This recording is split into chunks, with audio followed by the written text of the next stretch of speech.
Hey guys, we're back. We're going to do another review today on The Unuseful Idiots, and today we are going to be reviewing The Joker. Or is it The Joker or Joker? I think it's called Joker. Yeah, so whatever. Either way, we're either way we're going to review it. So yeah, we'll review it, and I know it's been a while since it came out, but you know what? You're flooded with reviews the first week or two, so Yeah.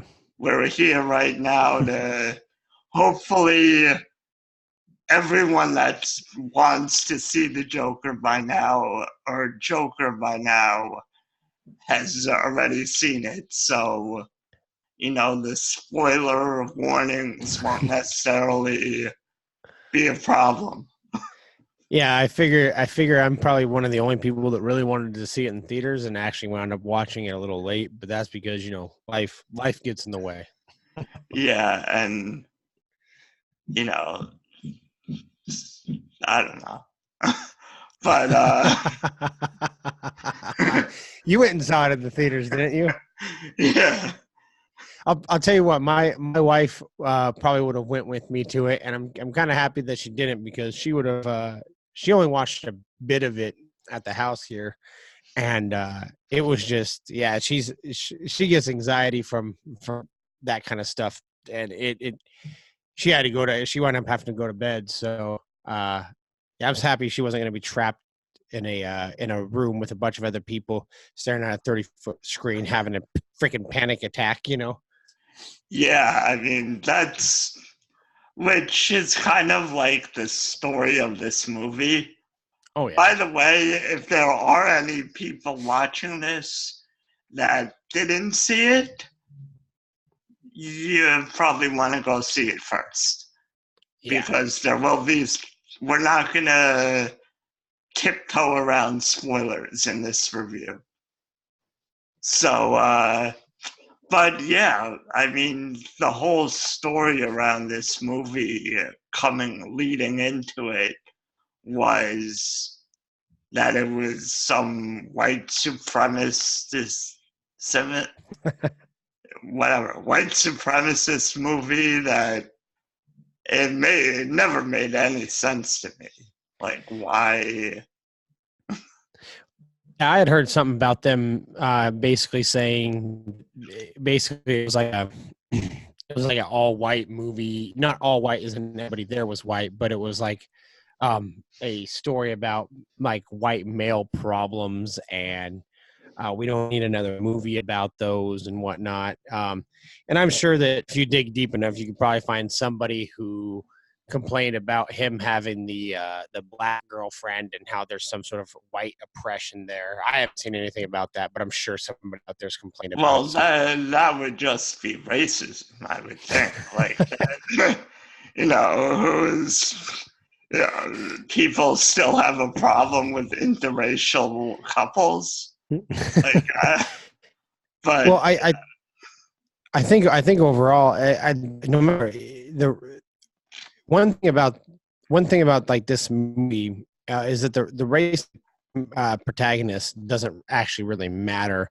It's just solely a movie centered around mental health issues and the downward spiral of somebody in a fictitious world who has severe mental disturbances. So it is a very interesting movie, and I don't think that the character doesn't have to be black, white, Hispanic. There's no need for any type of race. no, And I mean, that's exactly it. It's at the core, it's about Joker, and everyone knows who the Joker is. He's, the main villain in Batman that everyone knows. And, there have been many iterations of it. Heath Ledger played the Joker, Jack Jack Nicholson, Nicholson, Cesar Romero, a bunch of Mark Hamill. Yeah, Mark Hamill in the animated series. Yeah, and But that's all that's worth mentioning. well, who played him in Lego Batman? Oh, I don't remember who played him in Lego Batman. That, but there's just one that we shall just remain unnamed. Let's just put it that way. Okay, well, I don't even know who that is. So, The Suicide Squad. oh, oh, Yeah, yeah, that one. yeah, that one. Oh no, the So, go ahead, Tori. so I think like it's I think at the core of this movie, it was about, mental health issues. And from what I understand, there was no backstory to the Joker in the comics. So, yeah, there wasn't any backstory to the Joker up until um, the one shot issue called "The Killing Joke," and in the Killing Joke, the Joker actually winds up telling a number of different ways that he became the Joker to a number of different people, and so when fans first got the backstory to the Joker, they left the issue that gave the backstory still wondering what his backstory was. And Arthur was actually who he basically he was before he became the Joker, and he was a struggling comedian. And I believe, if I remember the story correct, he's the same character in all of the different versions, and he's a struggling comedian in all of the different versions, but the method in which he becomes the Joker is different in each one. I think he tells one to Batgirl. He tells that was whenever he paralyzed her, and then he tells one to Batman. And I think he tells one to Gordon, Commissioner Gordon. So he tells it to a couple different people in there, but each time he tells it, it's different. So we still today don't necessarily have an actual real true origin of the Joker. And what's kind of interesting about this movie is that if you really think about it, with all the different delusions and stuff that's going on in there, you still kind of you see him progress, but you still really don't know what actually created the Joker in the end. You don't know kind of what's delusions, who's lying, or anything like that. Yeah, I mean, and that's pretty much what I understood, what I had heard from people, and which sort of makes this movie all the more impressive because we've seen other comic book movies where they've been largely, or even not just comic book movies, just movies in general that are based on, that have some sort of literature. Like that's what people are talking about with Star Wars right now, even. Or, we saw with Game of Thrones, Yeah. where they sort of, the books ended and they went off script. And but so, and usually when they don't follow the literature, it ends up going awry.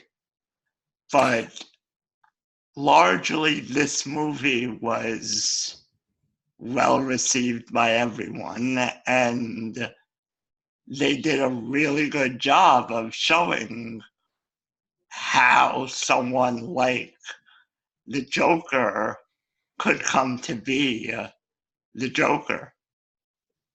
Yeah, I thought it was a very, very good movie, and I thought it was a very, just a phenomenal portrayal of the Joker and who he was before he became the villain. Um, One of the reoccurring themes that I saw in here that I thought was pretty interesting was kind of and it opens up with this as well, but it's whenever he's crying in the beginning and he's stretching his face out to make himself smile. and it cuts from there to him doing his job, and he's smiling and he's out there dancing with the sign and everything. And I think that's kind of the overall theme, is this happy on the outside and sad on the inside. And they kind of use the real disease. It was called, I can't remember what it's called, but the laughing disease he has is actually a real disorder. It's actually called, I'll see if I can find it. The abbreviation for it is a PBA. But anyways, it is a real disease. And even that laughing, even because he's laughing whenever he's hurt or uncomfortable, or basically all the wrong times he's laughing. And so I think that really, it kind of helps show this kind of almost happy on the outside and sad on the inside, which kind of creates this more cynical theme that runs through the movie. It's more like an insufferable laughing. Yeah, I mean, you see it throughout the movie where it's sort of a weird thing because, you know, for people don't know it's a condition or a disease, and then, it's because he's laughing in situations that you shouldn't laugh in, or that, and so, like the scene on the train where the frat guys were, sort of harassing lady. Yeah, harassing the lady, and he just burst out in laughter, and you shouldn't, that's not a situation you laugh in. And those guys, clearly they were assholes and they were drunk, and so, they didn't react to the situation well, but I could clearly understand people being like, what's up? Like, why are you laughing? But he was also in the right to say what he did, sort of step in or try and step in, but obviously because he's the Joker, he took it way too far.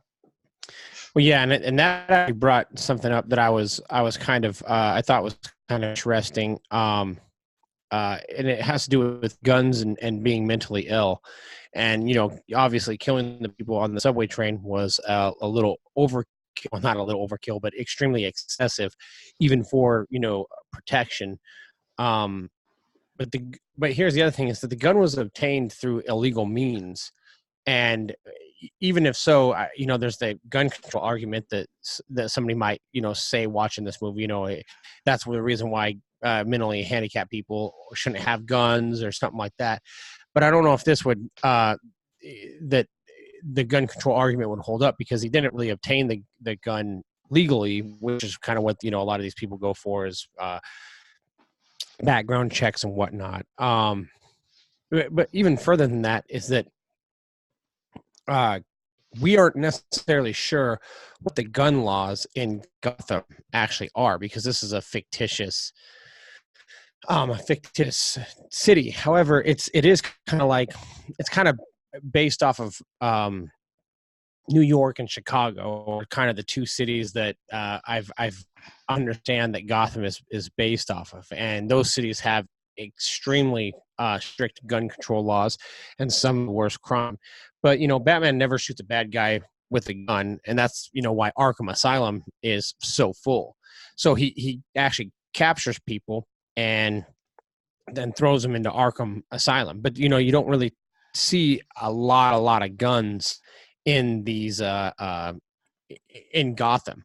And so and anybody who's out there that is just a regular citizen, you never see them fire back or anything. So I think it would be safe to assume that guns are not necessarily a like a a right or readily available, which would mean that the guns that all the bad guys have, since they're the only ones with guns, that means they're obtaining them illegally. That would just be a thought I would have on Gotham's gun control. Yeah, and I mean, I've said that about the real world, is that if you take away all the good guys' guns, that just leaves the criminals to have the guns because, you know, unlike somewhere like Australia, we have land on our borders. And it's very easy for someone to smuggle guns into this country and get them to criminals, which, I mean, that's not really the point of what we're doing today, but, you know. Yeah. But no, I just found that to be interesting as I was watching him gun these guys down on the subway. I was like, wow, that's kind of interesting. Where is anybody? I mean, obviously it was just them on the train, but where is anybody else with the gun? I bet you we don't see anybody else with the gun at all.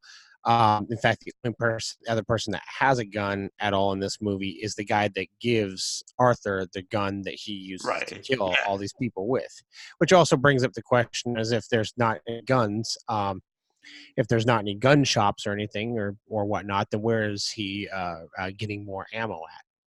And even to play along into the mentally ill side of things, the other thing that was pretty interesting was did Arthur actually uh, so he gets fired for dropping the gun at the children's hospital when he's doing his act, Right. and then they say that the other guy, Randall, um, told the boss that he tried to buy a 38 off of him.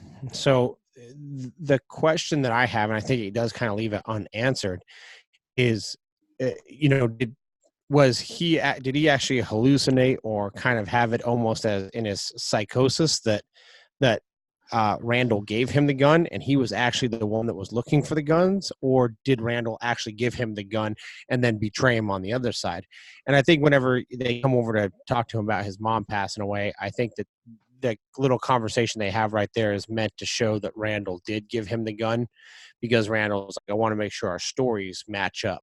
But even at that, I don't think that the writers or the actors made that very clear from the writing. But anyways, it's very interesting speculation. Yeah, and I mean, look, just because you're mentally ill doesn't mean you're going to resort to shooting everyone just because you have a gun. True. He's clearly way over the edge, and I think you could see he has a mental illness. Two, he's grew up poor, and he probably didn't have access to people, treating him well because he was a little weird.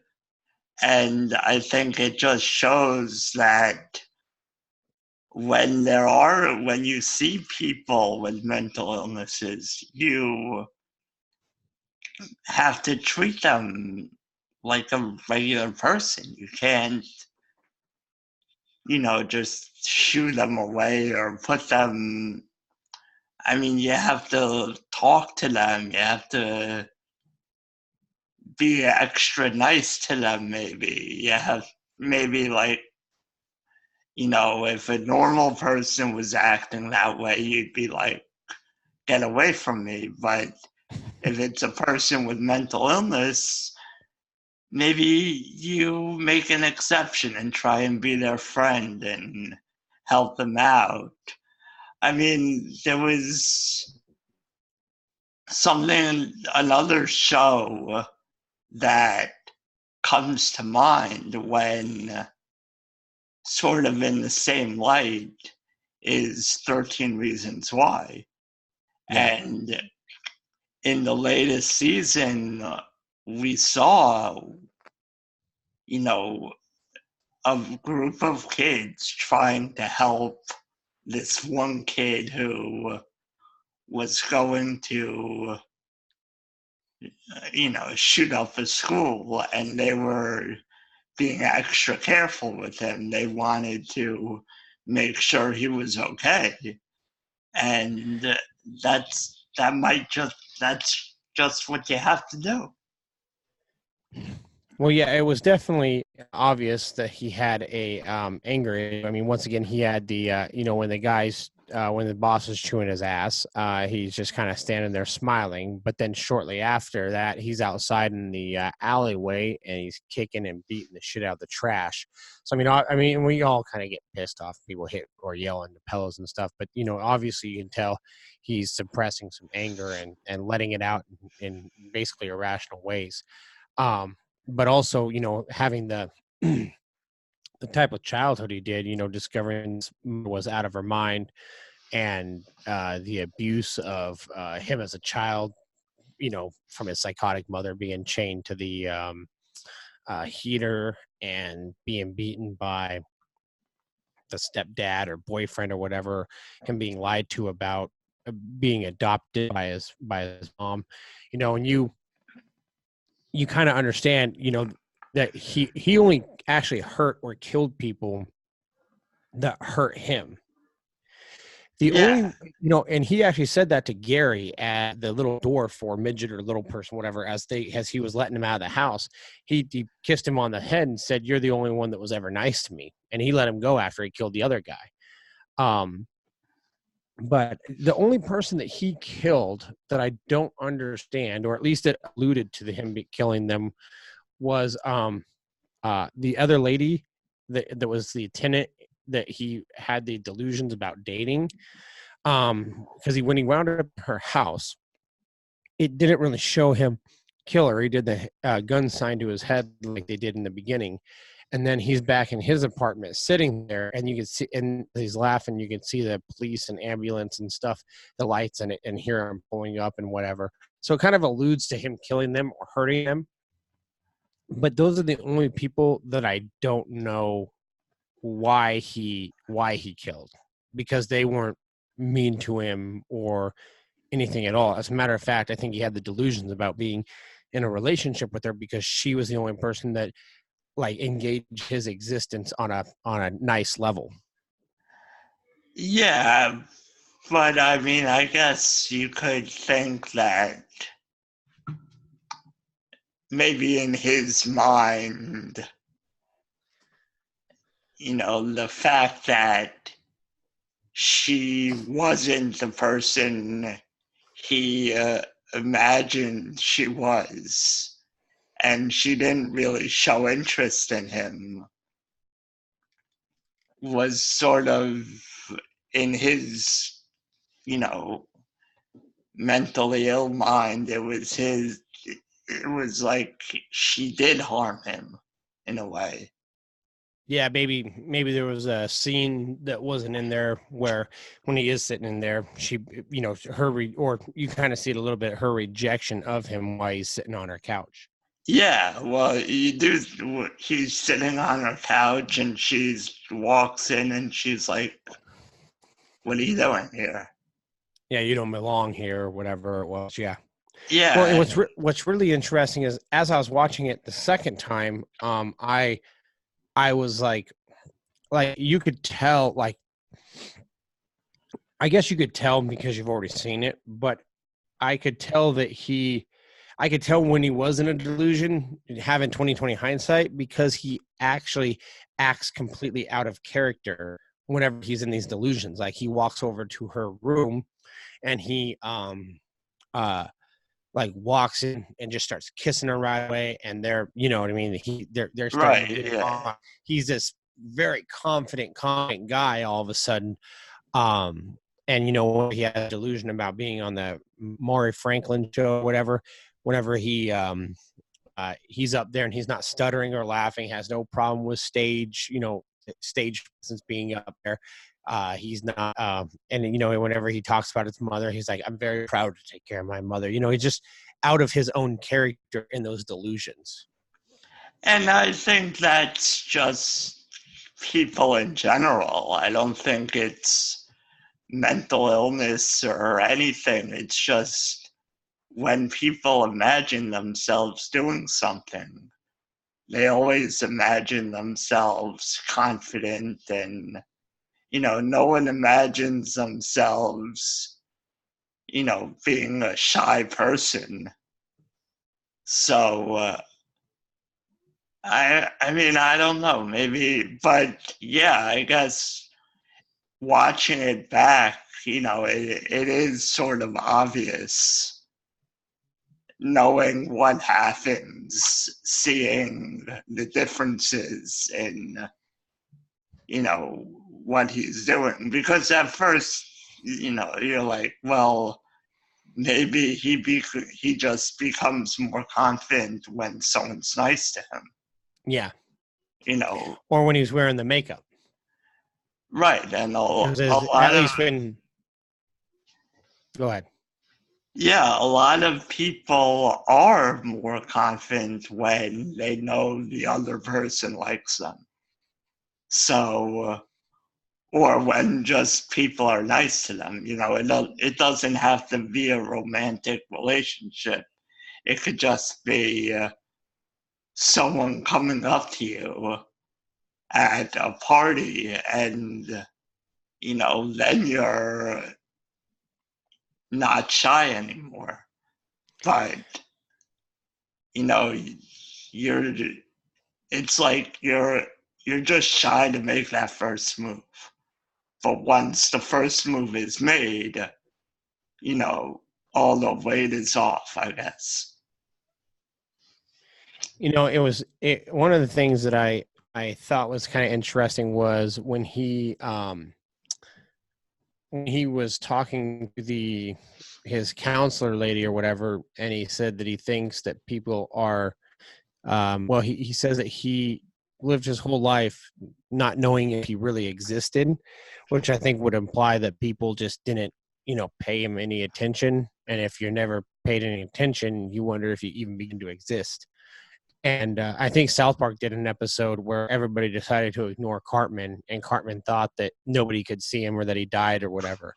And I mean, kind of the thing he was talking about, how he, his whole life he didn't know if he even existed, and now he thinks people are starting to notice him. But that's because he just watched the news where the people were talking about the killings on the subway, and so in his mind, people were talking about him. But in actuality, all these people that are, quote, talking about him, end quote, don't even actually know who, quote, he is. Yeah, listen, there's so many theories and so, but I mean, you mentioned the scene where he shoots the guy in his apartment and, he sort of lets the midget or little person leave and is like, you never did anything to me, that sort of thing. And I think that sort of shows that, and I think we touched on this before, but like, people generally don't hurt people that they don't know and that didn't do anything to them. Usually when, even in real life, when there are murders, it's usually someone you knew or a Or kidnapping. molestation or anything like that. Yeah, Right. just a family It's member. always, it's most, probably 95% of the time, it's someone close to you. It's not some random stranger, which, I mean, sort of, I don't know if that's like, I don't know. I just feel like this movie touched on a lot of real world things. And, there were a lot of parallels to the real world.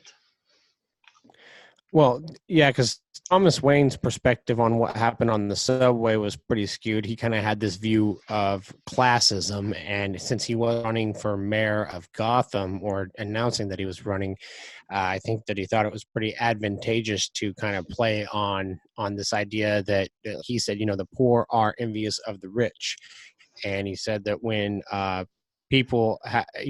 when the people who have made something of themselves were acting in a disgusting manner, um, and hurting people, then that the poor are envious of the rich. So you kind of saw a politician or somebody who's rich and a politician trying to play on this division between trying to use tragedy to be able to kind of pit rich against poor. And then he actually came in. What did he say? He said, trying to think of where I had that in my notes. He was talking about, oh yeah, he contrasted the label of clowns, or at least I thought whenever he was calling everybody clowns, because obviously the guy had makeup or a mask like a clown. He called all these poor people that were kind of in this rally or revolution that was kind of uprising clowns. And it's kind of reminded me of whenever Hillary Clinton called all the Trump supporters basket of deplorables. He kind of lumped all these people into one subcategory. But he also did play really big on the politician part when he came back in and said that he was basically going to save everybody, or he was going to mend the wounds or whatever. And that's the standard politician savior mentality. Yeah, and I think it's also, I think politicians a lot of the times are just out of touch with reality, or at Yeah. least the lifelong politicians. And I think you could safely say Thomas Wayne was one of them. Well, I think whenever you start getting into rich people or really famous people that are even famous to the point, which who can't even go out to the grocery store and buy their own groceries because they'll be swamped by people. Those individuals are disconnected from the real world. So when you see somebody like Robert Downey Jr. spouting off about politics or spouting off about anything that has to do with the world that most of us live in, the credibility that he has is very small. He just has a larger platform, so people seem to think that he's worth listening to, or any of these people. But in actuality, they're so far disconnected from what real world looks like that their credibility is shot, really. Yeah, and I think that's actually a good segue to the whole Martin Scorsese comments on comic book movies, especially after he was going to be a producer on this movie at one point. So I was like, what the hell is he doing? He was going to produce this movie, and now he's saying comic book movies are bad. Like, or they're not cinema, which I think he's since backtracked, sort of saying, like, they're not my cinema, like, I don't, which, whatever. I mean, it's ridiculous, but I just thought it was funny that he was going to be a producer on this movie, and he came out against comic book movies. I do So, think one of the interesting things that sets this movie apart from a lot of other movies is that this is not necessarily like a shared universe movie. This is not necessarily, I don't think this is anything that's being built into a bigger universe. A lot of people are trying to say, oh, well, the Walking Phoenix Joker is the Joker that it was a Joker person figure that was around when Thomas Wayne or when Bruce Wayne was a kid. And then this is what Joker eventually inspired Heath Ledger's Joker, and that's the Joker that Batman to fight. And they're trying to shoehorn this into the DCU, and it's just it's pretty laughable. I think this is just a standalone film, and I think that this was more or less focused on other elements other than being a comic book movie. Really the only things that really tied this to it being a comic book movie at all was that it was Joker. It took place in Gotham, and the Wayne family was involved. Other than that, there's nothing in this movie that has anything to do with DC Comics. It's centrally focused around a mental health issue. You could have taken this movie and you could have placed it in Chicago, and you could have had it with just some guy who paints his face, not even like a Joker, not even like a clown, just or puts on a mask and goes out there and does all the same stuff. I mean, it's a movie that does not rely on comic books. It's just a movie, really. It was a very interesting, totally different take on a quote unquote comic book movie. So, I think that's asinine to say, and I think this movie is just vastly different than most comic book movies we've seen come out. Yeah, well, I have a theory on that we'll talk about at the end. Okay. But I mean, I don't know. I mean, the only other thing to talk about in this movie, I guess, would be the ending and the whole Robert De Niro. I mean, we talked about the whole class thing with the rich guys and everything, and how, I guess that kind of bothered me a little, sort of depicting the rich guys as the bad guys, and and everyone else like the guys they were picking on. But I don't think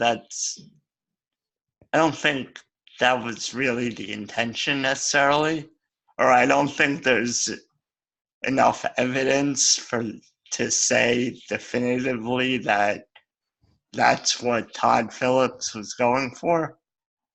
So I think, I don't know. No, I'm saying that Thomas Wayne said that in the movie that it was that it's kind of a rich versus poor thing. That's just what he was talking about whenever he was talking about the killers on the subway, which was kind of interesting too, because they don't necessarily. Here's the thing: those guys were okay. So they worked for Wayne Enterprises, the three guys that got shot. Right. I don't think they would be classified as rich if they're riding that subway. I mean, maybe you could say that because they were drunk, maybe they weren't driving or something like that. But even at that, I'm sure that Gotham City has some kind of cab service or Uber or Lyft or something along those lines. Although it was in the 70s, but they had taxis in the 70s too. So I don't know. I just don't necessarily. I think that maybe not necessarily Todd Phillips was trying to get at this, but I think that the character of Thomas Wayne was being a politician and trying to play on this and trying to yeah, classism. That's what I was saying. Yeah, I'm not necessarily talking to your point. I'm just saying. Oh, okay. I'm just saying that in general, like Robert De Niro's character was clearly a Johnny Carson type character. Yeah. And those three guys, while they may not have been rich, to someone who knows nothing about them, if you saw three guys on the street dressed in suits and that stuff, and you had a bias towards rich people, yeah, you would say they're rich, and without knowing, that happens all the time in real life where people make assumptions about people's wealth. And you see that now in politics, where people assume just because you have a lot of money that you're rich, where that's not the case. Or people assume that if you dress a certain way or drive a certain car that you're rich, where that's not necessarily true because people purposely dress a certain way to look richer than they are. So you just can't make assumptions about that stuff. But I think there was a sort of a person who's looks at the world as sort of the rich versus the poor could make that assumption about this movie. I did have a couple questions I wanted to throw your way before we get to the end and we do begin to wrap it up. His obsession with dancing, and even after he killed guys, but just the whole, like, I know he did it one time as like kind of like a celebration, it seemed like, but I mean, this character had an obsession with dancing, and I don't know if I maybe missed it somewhere, but I didn't see any kind of payoff. Did you have any idea on what that possibly was about? Yeah, I don't know. I mean, I think, I mean, wasn't there a scene where he was dancing with his mom? He danced with his mom So too in one scene. maybe that's like, as a kid, him and his mom danced, so maybe that's, something, or I don't know. I mean, I don't know if it's really relevant to anything. I think it's just sort of like a thing. I'll tell you this much: the smothering of his mother was pretty freaking brutal. Yeah, I was well, that was a pretty that brutal death scene.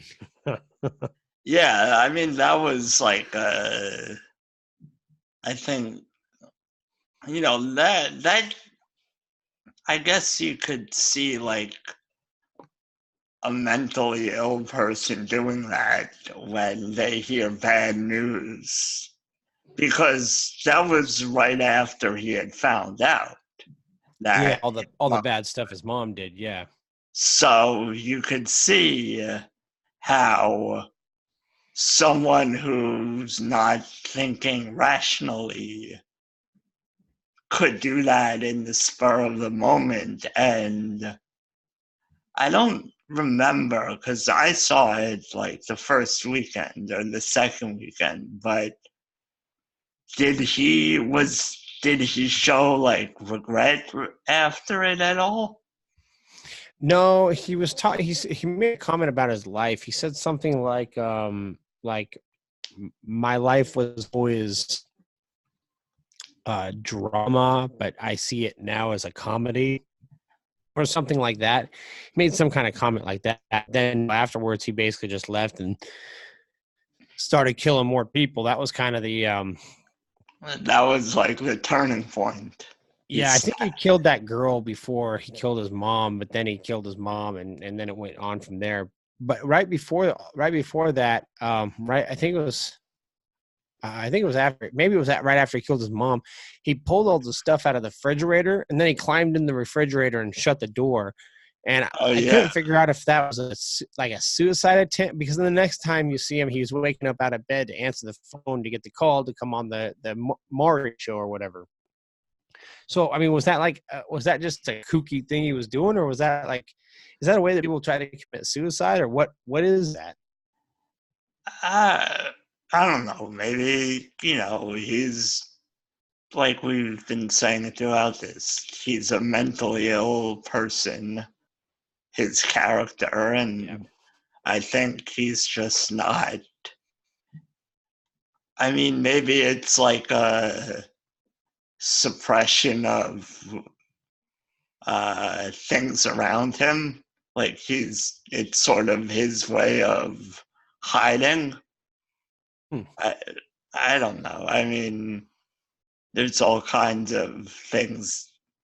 I mean, people hide in like chests and stuff, so who knows? The one last thing that I had here was that I thought it was interesting when the lady that was of his that was his counselor and whatnot, when she mentioned that the funding had got cut, and she said that they don't give a shit about you and they don't give a shit about me. And I thought that was kind of an interesting introspect into like what government will do. Government doesn't necessarily see that there's such things as limited resources. They think they can continue to get money through printing it or taking it from people. And the fact of the matter is that, whenever, I guess you could say when the chickens come home to roost, I mean, it is what it is. There's only finite amount of money, or only finite amount of money that you could print in order to pay for things. And the fact of the matter is that you have to begin to ration it out. And so what happens is you have these programs that shut down because, what you have to, the government has to pick this way or that way. And so what they do is they begin to shut stuff like this down. And if they really gave a shit like they said they did when they were trying to get people to let them run roughshod over others, then they wouldn't be in a position to, or they wouldn't shut this stuff down because it would be too important. But in all actuality, this kind of stuff happens all the time. Places that are trying to help people get shut down, and those people are kind of left out, and kind of forgotten because they've been being taken care of by the state for this long. Yeah, and I mean, that's, I think, sort of the whole thing about what would happen under Medicare for All system is that, things aren't going to be as rosy as people think they are. No, not at all. Not at all. So it's people expect it to be the same as now, but everyone has access to everything. And that's just not the case. And we've seen that play out in, a lot of countries. So, but do you think the person at the end is the same person as, the person in the asylum with him? The doctor is the same therapist? What do you mean the doctor? Are you talking about the There one was that woman at the end who walked into the interrogation room or something when when he was in Arkham Asylum. Oh, maybe I missed a part of it because the ending scene that I saw was him standing in the crowd of all the ralliers on top of the car with his arms all out and everything, like, and they were all kind of gathering around him like he was going to be their leader from here on out. And that's what I thought the movie closed on. No, I think it was after that that's what I thought. I thought that was going to be the ending too. I thought, like, So there was an end credit scene too? No, it wasn't an end credit scene, I don't think. I think it was just like after they broke him free, like they ended up arresting him again and sending him to Arkham Asylum. And there was a black woman who was like the doctor, the psychologist, I guess. And it looked similar to the person, his original therapist. And I had been hearing like a lot of people saying, like, how is she all of a sudden, a corrections psychologist or whatever you want to call it. Huh. Okay. Yeah, I just actually pulled it back up, and yeah, there is a scene after what I was talking about, and I don't. I guess I didn't watch it because it went pure black, and I thought that was the end of the movie, so I shut it off both times because I was like, "Oh, that's it. I guess that's everything." So, yeah, there is another little bit where he's sitting in Arkham Asylum, yeah, across from the lady smoking the cigarette. Yeah. Yeah. Huh. No, I didn't catch that part. So yeah, it does kind of look like the same lady from before. Yeah, that's But what I thought. But I mean, people were saying, like, was that whole thing, was the whole therapist thing original? Because people basically said once it was revealed that his relationship with Zazie Beetz' character was in his head, people were sort of questioning everything. They were yeah, like, well, was a lot of it sort of in his head? well, I kind of thought that with uh oh, what was it? I'm trying to find where I had it in here.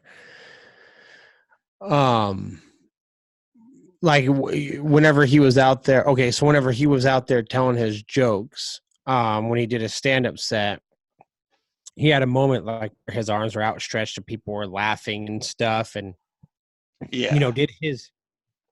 did comics, does comedy set actually kill, or was he just, or did it bomb and he was just delusional about it? Because they were obviously making fun of him on the Maury Franklin show. And whenever he was practicing to actually come out on stage and he was kind of mimicking what the other guy had done, um, he was you could hear crowd and cheering and stuff whenever he did different things, like when he pretended to off himself and stuff. When he drops the gun, you hear the crowd, ooh. So I mean, I would say that a lot of that kind of stuff was in his head, and it is kind of set up to make you wonder what is and what isn't. Right. And I think that's sort of, I mean, you know, anything's possible, even if, I mean, it's not really a big stretch for a social worker or a therapist that was working for the state to then sort of, once that goes away, get hired at Arkham Asylum, or which is which is really just a prison or a psych ward. Yeah, an institution. Yeah. Yeah. So that's not really far fetched to me that that would happen. But it is interesting, like, did that actually happen, the original sessions? So I don't know. I mean, Yeah, I don't recall what was said in there because I didn't watch that part. But I thought you were actually going to say that people were speculating that everything that was uh everything that happened in the movie was stuff he was telling her that he wanted to do, or maybe a delusion he had or something like that. And that would have been kind of a crazy ending to the movie. But like I said, I didn't catch what that last part was because I thought whenever he had his arms up and he had this epic ending, I was like, oh shit, well that's the end. He's now the leader of this revolution that he, you know, consequently created. You know what I mean? And that was another thing that I thought was kind of cool. Is this whole like revolution or rally kind of came up, but he didn't actually start it, even though in a way he kind of did. He just like he basically took these actions, and then from that it inspired all these people to kind of rise up. And what was also really interesting is that it wasn't like a really violent revolt really at the beginning, at least, because they were all of them riding the trains and stuff. I mean, if there was really no military putting a stop to them, they were riding around in cars wearing the masks and stuff. So really like police forces were out there cracking skulls on anybody that had one of these masks. Um, so I just kind of found that to be kind of an interesting little tidbit.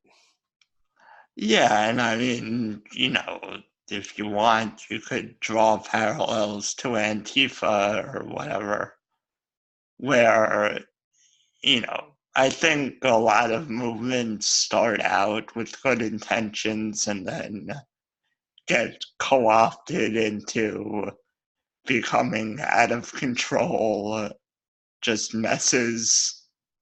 And I mean, I don't really want to get into all that stuff here because we could go on forever about that. But I think we reviewed the movie, but there's been some stuff in the news where Joaquin Phoenix has come out after the movie debuted, and he kind of hinted at, you know, originally the thought was this was going to be a one and done thing because Joaquin Phoenix doesn't do sequels to movies. Yeah. And, there wasn't going to be a second one. I'm sure if there's But, enough zeros, he'll do a second one. well, Joaquin Phoenix came out and said, like, I really enjoyed playing the Joker. Like, I would be open to a second one. How much I'm curious. I was actually telling my wife about this. How much weight did he lose versus how much of that was CGI'd into that movie? Because I mean, I'm sure he lost a lot of the weight, but some of that stuff, I don't know if he could have. I don't think he got that skinny because some of that stuff was, he was bad there. So I'm Yeah, curious as to how much was actually CGI. yeah, I don't know. I mean, yeah, he really did look bony. Like you could see he almost looked You'd almost see a spine in his stomach. yeah, he almost looked like a Holocaust survivor. Yeah, very much so.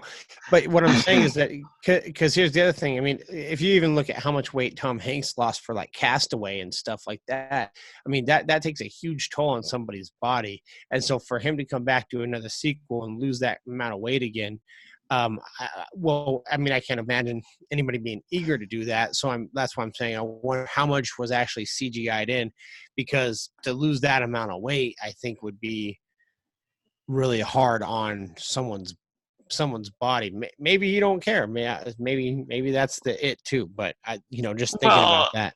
yeah, I mean, Joaquin Phoenix has always been a method actor, and Yes. I mean, there are supermodels who are ridiculously skinny and look unhealthy. So Yeah.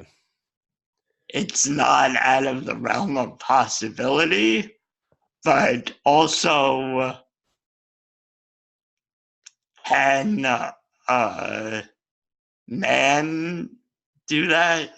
Become that skinny without like years and years of malnourishment? So I don't, it's not, I don't know. I mean, it's, who knows what they're doing with the de-aging stuff and all this stuff they're doing. It's definitely possible that for a couple of scenes they make him look really skinny. Yeah.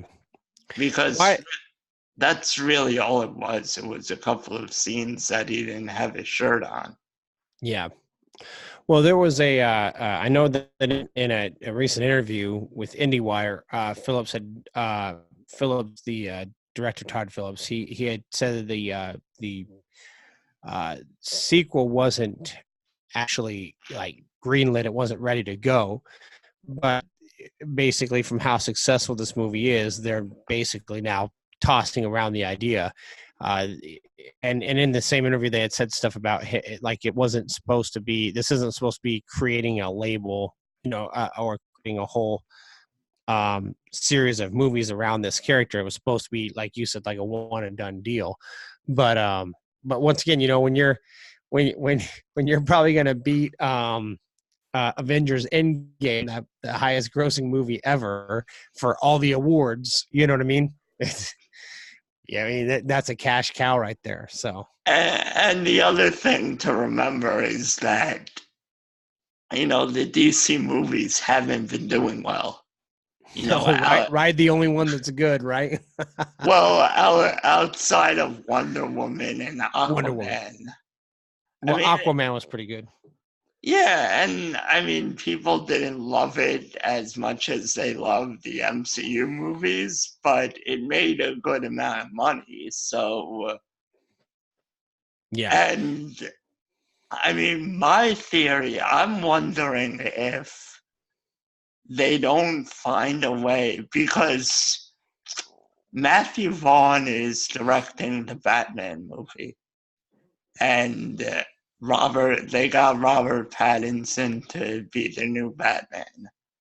So Yeah. I'm wondering if I think they said that the Joker wasn't going to be in it, but I'm wondering if now, based on the success of the Joker and based on the fact that Joaquin Phoenix has hinted that he wanted to do another movie, could they possibly write Joaquin Phoenix into that movie and Well, act as the sequel?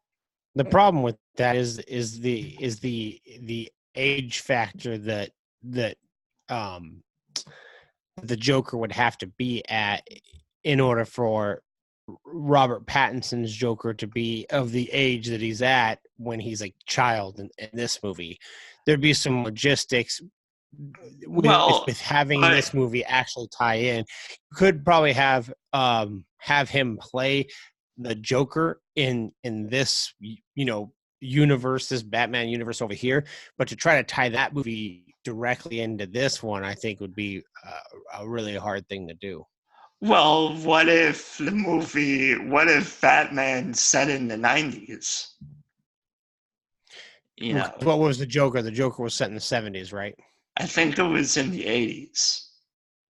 Was it okay? Yeah. Because yeah, it looked pretty 70s ish. But if it was the 80s, I mean, what you still had Bruce Wayne at 10, so that would be a 20-year-old Batman, and I don't know if Robert Pattinson could play a 20-year-old. Well, even like a 25-year-old. Yeah, maybe he looked 25 in Twilight.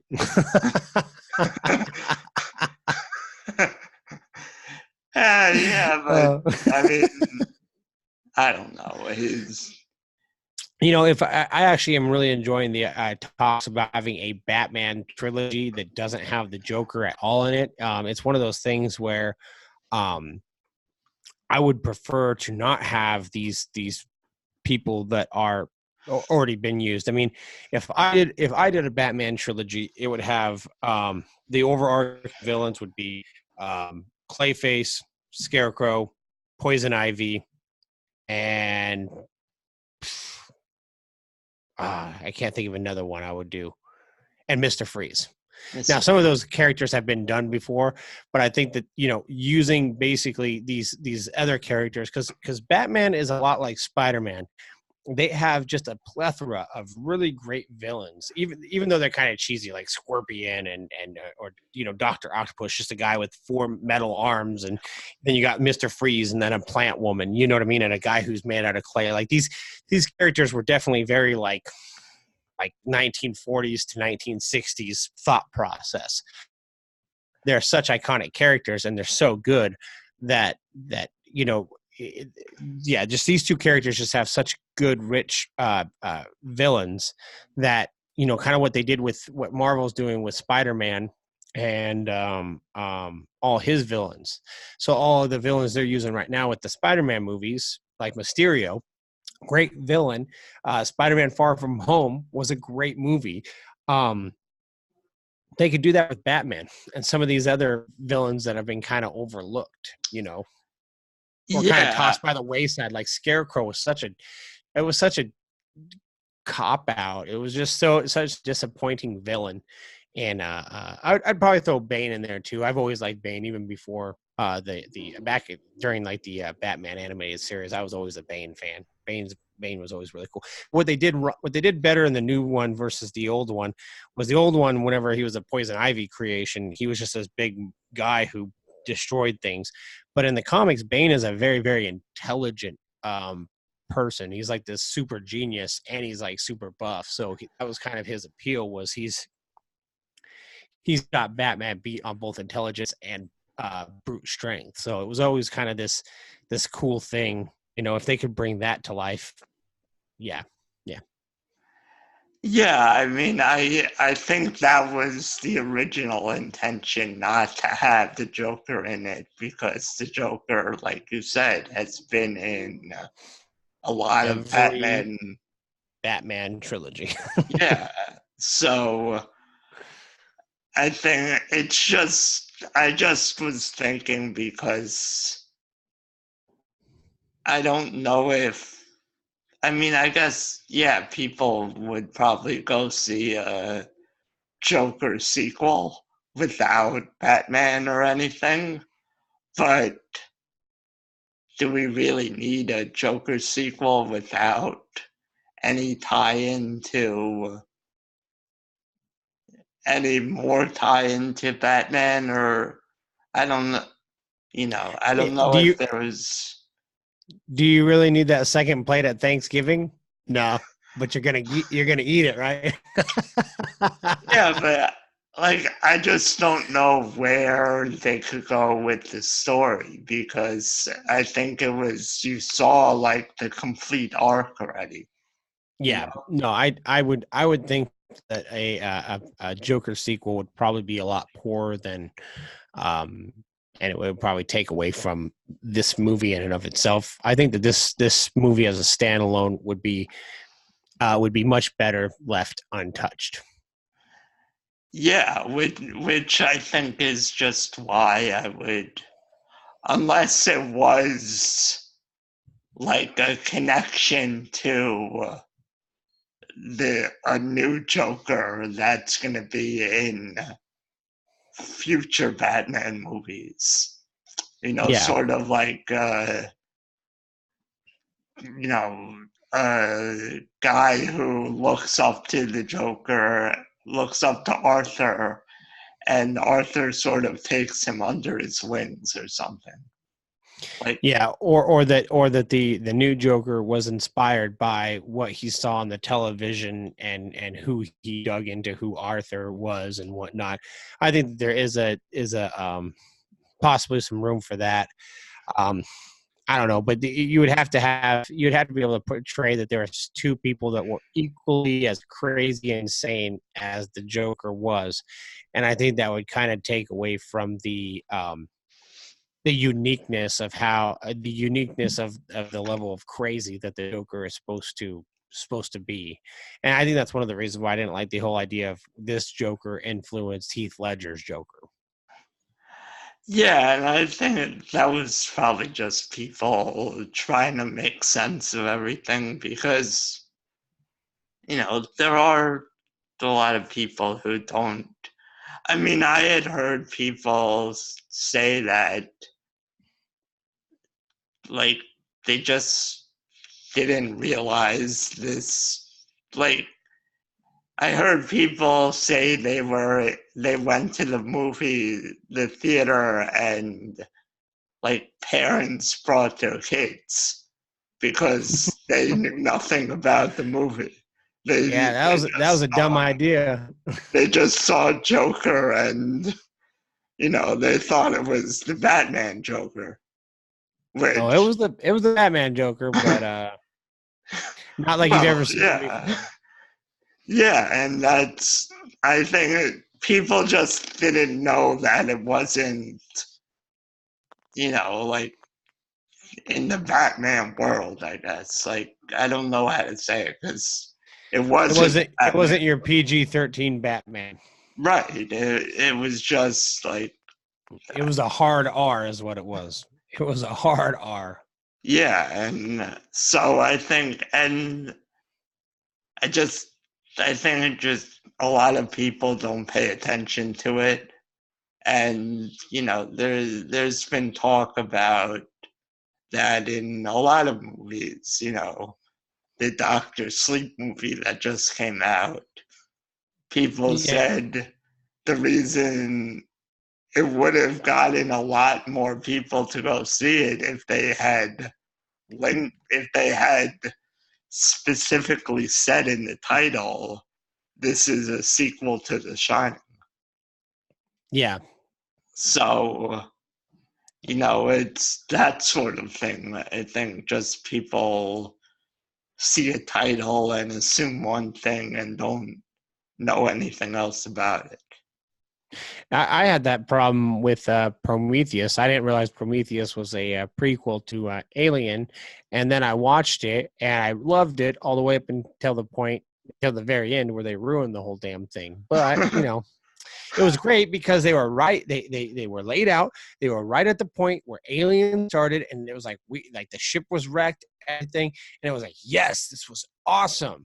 And then the ship like took off again, and then they were flying all around, and I was like, what the fuck is this? Like, like what is this? Like the ship already crashed where they found it in the first Alien movie. Like, what are you doing? And then they're like, oh well, now we're creating a sequel to the prequel. I'm like, you guys are just dumb, man. Like this is no longer a prequel because it's a prequel to a movie that doesn't exist. Like, anyways, sorry, I Alien and Predator, those are my things. Those are my big geeky things, and yeah, I was very disappointed. Yeah, Michael well, Fassbender should be ashamed of himself. well, I don't know about that. The rumors are he has a pretty big dick. So I don't know. I'm gonna be honest. I don't follow those sites. well, no, there was a movie that he was in where he was full frontal. Oh no, I didn't So see that. I think it was called like Shame or something. I I mean, don't know. I don't. I didn't see it, but that was like the news coming out after it came out, I think. Huh? No, I But didn't hear about that. No, no. but I would say then he'll never get a chance to be Magneto in the MCU. But what's her name? Scarlett Johansson did Full Frontal in a movie, and she's in the MCU. So hey, it works out. well, I don't think they'll bring uh, any No, of probably not. those guys back. I think it'll be a brand new cast. I'm wondering if with the different realms and stuff, if they basically make reference to that being some sort of other timeline, or if they just kind of try to brush all that under the rug now. Well, I think, yeah, that I heard people speculating that the multiverse would be a way to introduce the X-Men because, like, there had been no reference to mutants in the previous movies, so it would have been weird for there to be mutants, but no one know about it. I mean, you would have thought Shield would know about the X-Men. One of the things that I thought was pretty interesting is it was a fan speculation, and they're saying that the potential snap actually triggered the X genes in people. So mutants have always been there, but there's been no catalyst for the X genes that lie dormant in them. And I thought that would be a pretty interesting way to kind of bring mutants in where they've already been there this time. But the other thing that I thought would be very interesting is for one of the bigger events, you could possibly tie in a couple different things. So you could build all the way up to have basically secret wars happen where basically I think it's the Beyonder transport a bunch of bad guys and good guys to another dimension, and they have to fight or something like that. It's been a long time since I read it, and there's a couple different stories to it. But anyways, if they were able to take that and they basically brought the Avengers or whatever team at that point in time was there to another dimension, they would almost begin to fight with like the X-Men who are in that dimension. And, you could have them basically, so you could have Avengers versus X-Men kind of happen in one movie, and then you could kind of have them team up and basically realize that they're fighting for the same team, or, kind of that whole story arc. And then you could finish out the Secret War story arc too, and I thought that would be really cool, and I think that would give a lot of fan service as well. But Yeah, well, We are a Well, little off.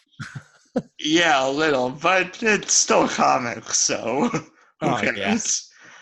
But yeah, I mean, I think I heard about the Thanos theory, but I don't know, just thinking now, like, Wolverine's been around for a really long time. He was a soldier in the Civil War. So, like, how, I don't know how that would play into, and the fact that Magneto's backstory of, being a Yeah. kid in the World War In the II. Nazi camp. Yeah. Yeah. So I don't know how that would, I don't know how they could really do that Well, with it would that. all have all that would have taken all that would have taken place in a different in an alternate timeline. So not necessarily an alternate universe, but an alternate timeline where a lot of these events still happened, but there's different people, different players, different characteristics. That's kind of how I understand the multiverse based on what the ancient one, kind of how the ancient one described the universe with the Infinity Stones. Right. So maybe, maybe it could be like the timeline that Cap and Tony go back to where they meet Howard Stark. That Yeah. timeline is maybe mutants exist in that timeline. And the other thing that would be weird is, isn't Scarlet Witch a mutant? Yeah, that's why so they had the rights to use Scarlet Witch, but they didn't have the rights to use Wanda as a mutant. So they had the Mind Stone go ahead and give them their powers or unlock their powers or whatnot. And that's even that they were saying that if they went the route of basically saying that there was people that had the X gene dormant in them, that basically the Mind Stone brought the X gene out in these guys or whatnot, which I think it gets a little hairier at that point. But there's going to be something that's going on with the mutants coming in between probably the WandaVision show that's coming out on Disney Plus and the Multiverse of Madness with the Doctor Strange movie, because those two kind of tie into each other, will directly tie into one another. And I know that the Multiverse of Madness is supposed to be the first horror movie, which means that they're probably going to use Nightmare in there. And there's the Nightmare Realm. So I don't know really what direction they're going to go, but they're also probably going to introduce Wanda and Vision's kids in it, which was Speed and Wiccan. And Speed and Wiccan are two of the main characters for Young Avengers team, which is more than likely the direction they're going to go, since they got Oh, Stature, which is Kathy Lang, and then they also have the um, Kate Bishop for Hawkeye. yeah. I mean, I guess that makes sense because, people are wondering what's going to be sort of the next Avengers type They're probably going movie. to be all female team A Force. Well, They're probably doing I don't know. I thought that scene was kind of a one-off. There was that. no real reference to it Well, the anywhere only else in the movie. So, no, but the reason that's thought to be that way is I know that Brie Larson has said stupid. Well, she says a lot of stupid shit, but one of the stupid things she said had to do with more of a female presence. I can't remember the exact quote, but it was something about more of a female presence or more female led uh, uh, movies or whatever. And then which there's not really a problem with that, but whenever you've got somebody out there who's basically just doing it just to, kind of, virtue signal to other people, that's a dumb reason to do it. But then you also had the announcement of the She-Hulk movie, and the She-Hulk or Jennifer Waters is actually the leader of A-Force. So, I mean, there's a little speculation. Enough speculation that I bought a handful of the comics, so You know, Yeah, yeah, I guess with the announcement of She-Hulk, I guess maybe it makes a little more sense because, this slate of movies they announced wasn't really female heavy. no, So, not really. No. I Although mean, they also did announce the Miss Marvel, the Kamala Khan yeah, version, which really interesting about her is that she's actually an Inhuman, and that Inhuman show completely flopped. And so I wonder what they're going to be doing with her because Miss Marvel, Kamala Khan, was actually she took the name Miss Marvel from Miss Marvel or Captain Marvel, Carol Danvers. She took that moniker and as a way to honor her, but she's actually like a stretchy new mutant. She like stretches a bunch and shit or something like that. But yeah, she's actually not a new mutant. She's actually a Inhuman. yeah, and I heard people say that they may reboot the Inhumans into a movie now, or Hopefully it does. even Hopefully they do better than they did last time. or even just well, the thing was before Disney Plus, the Marvel TV was run by different people, and Yeah, now Kevin Feige is running everything. So I think everything he does works out. So I don't think there's much. I don't think you can doubt him until he screws up. yeah, I think he's done pretty good.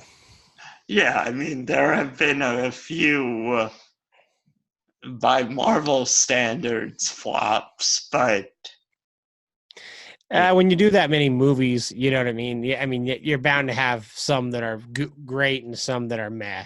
Uh, right. And I think a bunch of people have said like they're not really bad movies; they're just bad MCU movies. yeah, and So I mean, I personally think I usually disagree with people. A lot of people think Thor: Dark World was a pretty bad one, and it was. But I think Iron Man 3 uh, was a just a complete awful movie because they went in a different direction with it. They were trying to wrap up a trilogy, and they were took the character in a direction, and then later on basically backtracked it. And there was a whole lot of problems. There's a lot of problems with Iron Man 3.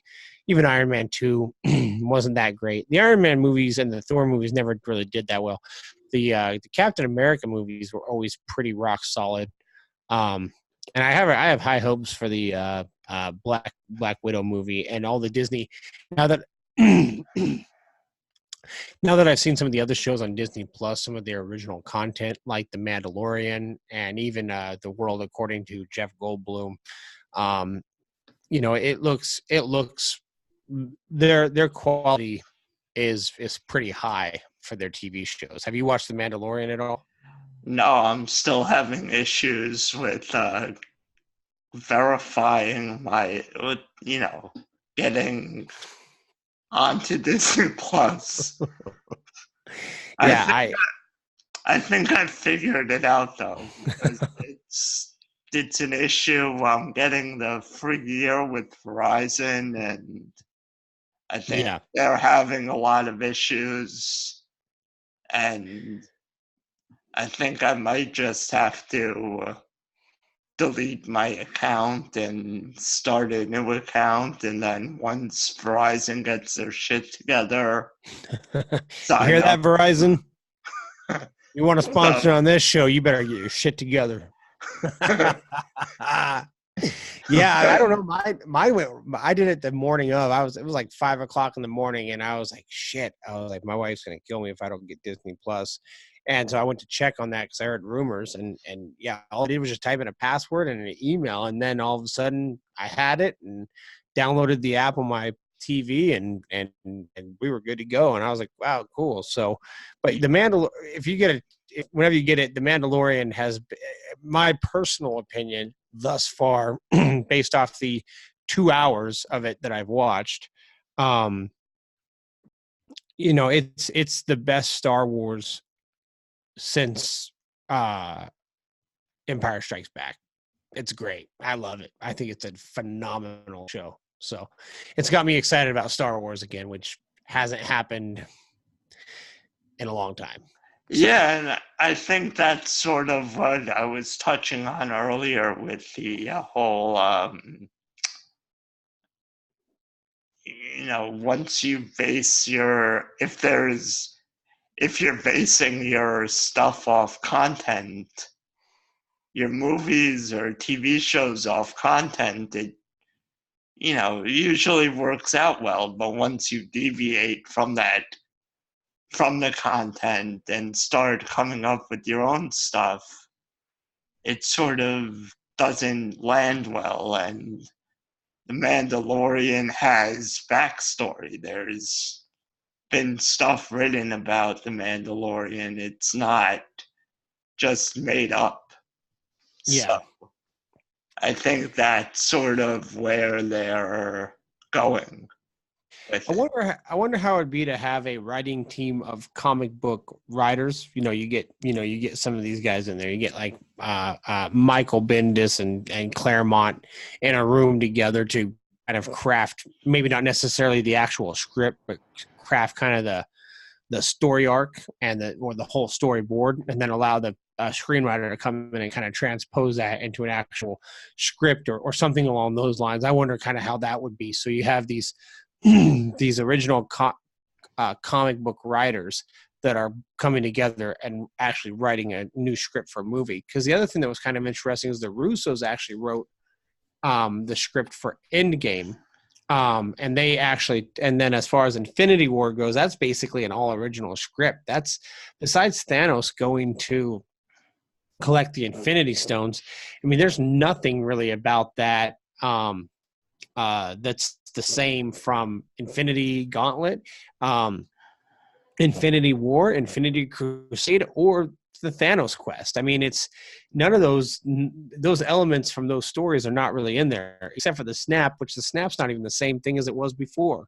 I mean, the snap in the comics was centered around proving to Death how powerful he was, and the entity of Death being impressed by just overall death.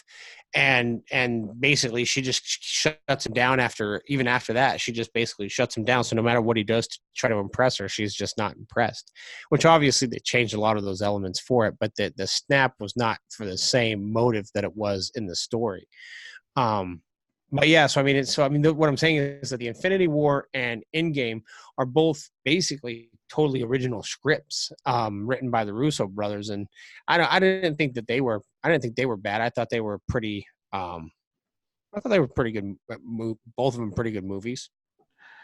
Well, I think from what I understand, the Russo brothers are very big comic book fans. That helps. Yeah, and I think that's sort of the difference between when you're coming up with an original story.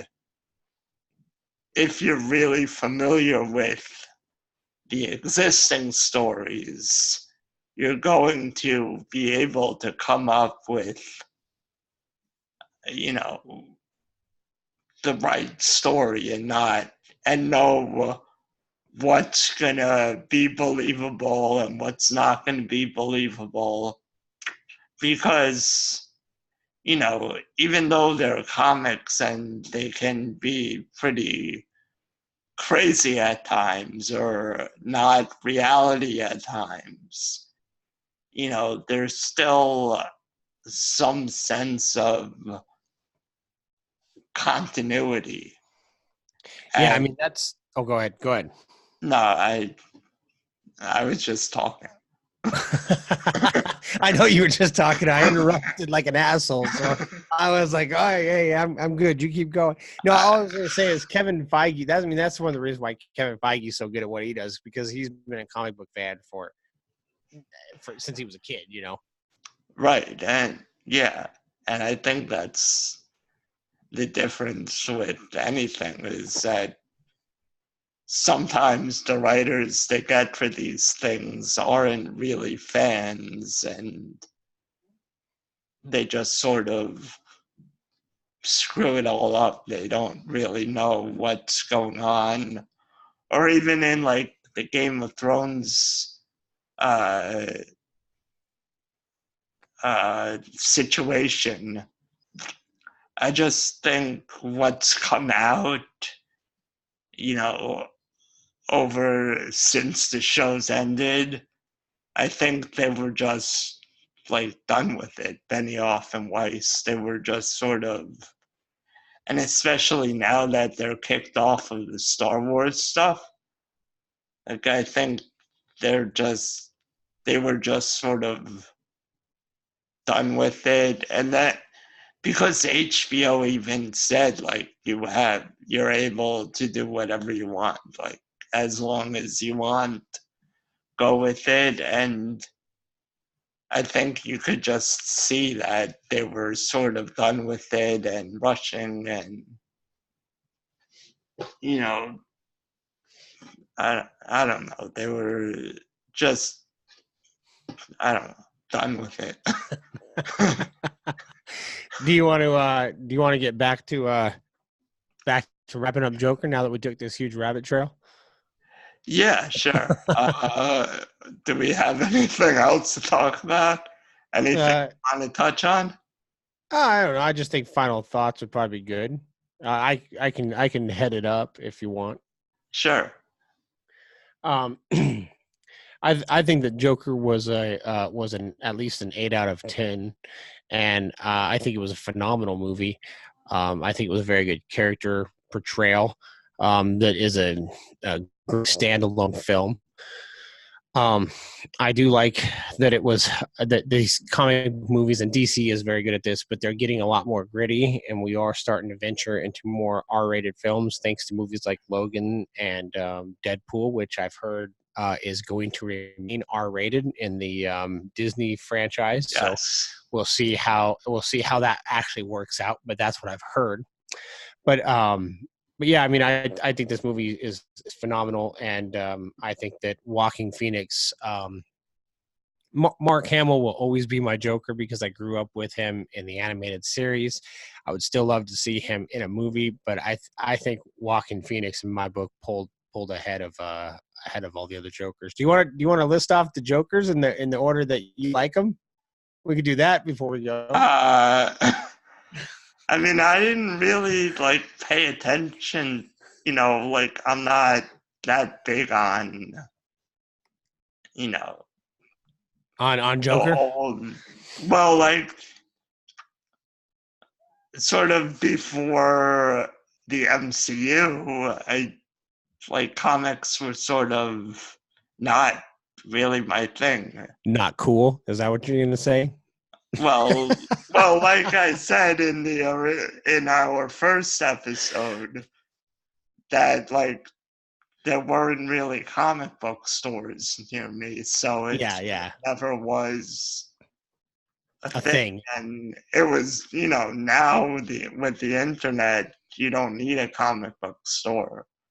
No, you read them But all online now. right, but before, if you didn't have a comic book store, you weren't gonna know about it. And I think there was a stigma when I was growing up, like it wasn't the cool thing to Yeah, read in comics. So I mean, I love Heath Ledger's Joker. yeah. So, and I do plan on, I mean, obviously, Batman the Animated Series isn't on Disney Plus, but I do plan on watching X-Men and all those Ah, animated that's movies. that's so good. I started watching the X-Men. Do you have Amazon Prime? Yeah. Uh, Batman the Animated Series. All the seasons are on Amazon Prime. Oh, okay. So Yeah, maybe I'll check it out sometime. Yeah, I watched them all. I was as soon as I found it on there, I was like, yes. I actually almost bought all the X-Men animated series off of Amazon probably like 6 months ago. I was like, oh, I'm just gonna buy it, and I'm glad I didn't because now I'm watching them for on Disney Plus. Along with Darkwing Duck and Chippendale Rescue Rangers, all those old shows that I loved. So be jazzed up. Anyways, Joker was awesome. Loved it. Yeah, Fantastic. I loved it too. I think it was. I mean, do you think it gets nominated for any awards? I think that Robert Downey Jr. just lost his award to Walking Phoenix. Well, Robert Downey Jr. Well, Robert Downey Jr. is nominated in the supporting actor category, or that's what they're pushing for. Supporting for who? Who do you support? Well, the story is that uh, Marvel went to him and asked him if he wanted them to push him for Best Actor. And he was like, "No, I don't want it. I don't want you to do that." So now basically they're pushing campaigns for uh, Robert Downey Jr., Chris Evans, Chris Hemsworth. So basically all the male The main ones, yeah. characters to be best supporting actor. So that that opens up the comic book category for Joaquin Phoenix to be nominated for Best Actor. Well, I think if he got it, he definitely deserved it. So, And I mean, Heath Ledger did win, but a lot of people are saying he won because he died. I also think that his portrayal was made a lot bigger than it was. I mean, it was a great portrayal, but I think it was made bigger than it should have been due to his death. But that's also my own personal opinion on the matter. I mean, if somebody dies like that, it's of course going to make the role and the move a lot bigger than it already was. And so that inflated the actual quality of the role to a bigger part than what it actually was. Because really, what the spectacular part about what Heath Ledger did with the Joker is that until then he was like in like How to Lose a Guy in 10 Days or some crap like that, and A Knight's Tale. I mean, what I mean? He's all this pretty boy stuff, and then he went out and he did that. So the transition between the two is very, very, very fascinating, and I always love seeing actors that can jump to a totally different role. Jack Nicholson's known for doing that kind of stuff. So I mean, Well, that's great, but I mean, was it out of this world? Like it. Like I said, I would rather have Mark Hamill. I would rather have Mark Hamill as a Joker even more than Joaquin Phoenix. I want to see that guy play the Joker in a movie before he dies because his voice for the Joker is phenomenal in the animated series. Yeah, and I think it's more people saying he won it because he died, more because they didn't really give comic book movies any recognition, no matter how good they were. Yeah. So I think, and the fact that The Dark Knight wasn't even nominated. So yeah, more than likely. I mean, definitely those shows are very, very, very political. yeah, and I think that's more. But listen. I don't really. I tend to think I don't usually watch the majority of the movies that are nominated. So I guess I'm not really a good judge of. you know, And I think the majority of people don't care about, uh, you know, the typical Oscar movies. And, I think just that, it's, I don't know. But I think he probably should be nominated. Yeah, I think that his portrayal of the Joker was very, very spot on, and it gave it it kind of took the groundwork that like Heath Ledger did with kind of creating a level of realism with the Joker, but he took it to a whole nother level. I mean, I don't even know how you could even begin to implement Batman into a world where that Joker exists. It was pretty wild and crazy. Yeah, but so I think that pretty much we've sort of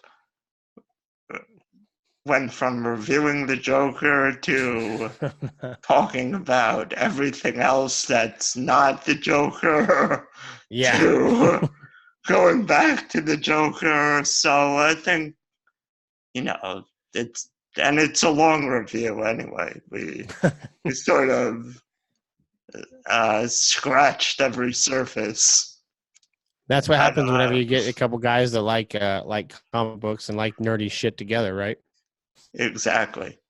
But so let everyone know anything you want them to know.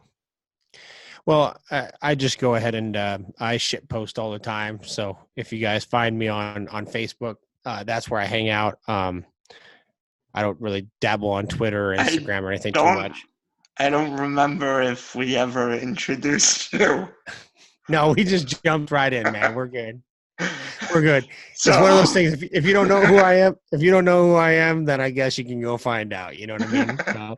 But RockyFerrenburg.com or Rocky Ferrenburg on Facebook. I also run a page called The Practical Libertarian on Facebook. And then I also have a page where I talk about I can keep people up to date on a book that I've been working on called From the Mind of an Addict. It's been kind of on hold with some of the other stuff I've been doing, especially with the holidays and just bought a house and stuff. So trying to get all that stuff taken care of. But you can basically follow me anywhere on Facebook or check out my page. Or www.rockyferrenburg.com, or follow me and chat with me over on The Practical Libertarian or From the Mind of an Addict. all right, cool. And I hope to do more of these reviews on. I think I'm gonna try and put them all on YouTube. I think that's what I'm gonna try and make the YouTube channel is, primarily movie reviews and other fun stuff. Yeah. And, but you guys know where to find us. We're on all the social medias under the Unuseful Idiots. You could check us out on the website, theunusefulidiots.com. What else? I mean, all the information's on the website. How to support us. Our email address is theunusefulidiots@gmail.com. And I mean, that's really it. Till next time. See ya.